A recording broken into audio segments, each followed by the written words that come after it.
Because temps are below freezing, we are still hearing reports of black ice all across the region. Matthew Torres joins us now live at the very latest on trouble spots. Matthew, hey, how are you?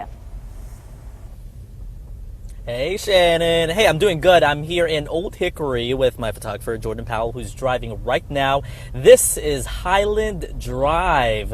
Now, this neighborhood, at least in some parts, look good, but then you come across something like this. So we wanted to show you this. Still the dusting of snow. Sometimes you get the patches of dry spots, and then we hit the black ice, and then we hit some more icy patches. So it's really on and off this morning, and overall it's kind of something that you really need to watch out for. We're actually heading back to Mount Juliet right now, to West Division Street, where we are hearing reports of a salt truck being called out. But just take a look. There's still that good blanket of snow this morning. As far as the main roads, again, those are pretty much clear, so that's the good news.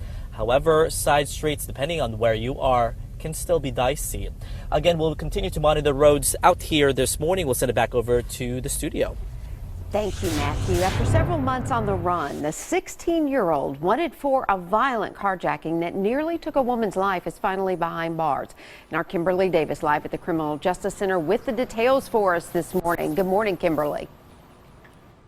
Amy, good morning. And it's just really a scary situation, but I'm sure the victim is breathing some relief this morning, knowing that one of her attackers is now behind bars, but police are still on the lookout for a second suspect who was involved in this violent carjacking back in November. Take a look at this. This is 16-year-old Zachary Tennant. He's now behind bars this morning after a more than 2-month manhunt. Once Tennant realized he was being followed yesterday from another vehicle that he stole, they tracked him down with the GPS. He bailed from that stolen vehicle on Blue Hole Road and fled into a wooded area. Officers set up a perimeter and were able to make that arrest. Now, this all stems after a November incident that left a woman with serious gunshot wounds. The victim told detectives 2 masked men approached her at her Apache Trail apartment, demanding her keys. After she handed them over, her attackers ran away, firing shots at her. More charges are expected to be filed against Tennant. At this time, Tennant is facing a charge of especially aggravated robbery. They're also telling us he is a suspect in multiple other crimes in Nashville as well as the surrounding area. Right now, he is not cooperating with police, so the search for that second suspect continues on this morning. For now, we are live in front of the Criminal Justice Center. Kimberly Davis, News Channel 5. Thanks, Kim. The search continues this morning for a bank robber in DeKalb County. Investigators say this man in the red hooded jacket held up the Liberty State Bank in Liberty yesterday morning. We're told he flashed a gun, but no one was injured. If you have any information, call the DeKalb County Sheriff's Department. And we now know the name of the man killed in a violent home invasion just north of downtown Nashville. Investigators say Lautaro Gwynn had just stepped outside his apartment on Curtis Street early yesterday morning when 2 masked gunmen ran up and forced him back inside. We're told the men asked Gwynn where something was before opening fire.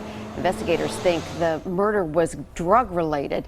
The gunmen may have left in a silver sedan. So if you have any information, call Crime Stopper 615-74-CRIME. A woman is recovering after a house fire north of Nashville. It happened on Barbara Lynn Way around 9 last night.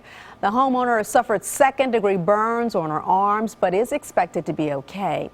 A space heater appears to have sparked that fire.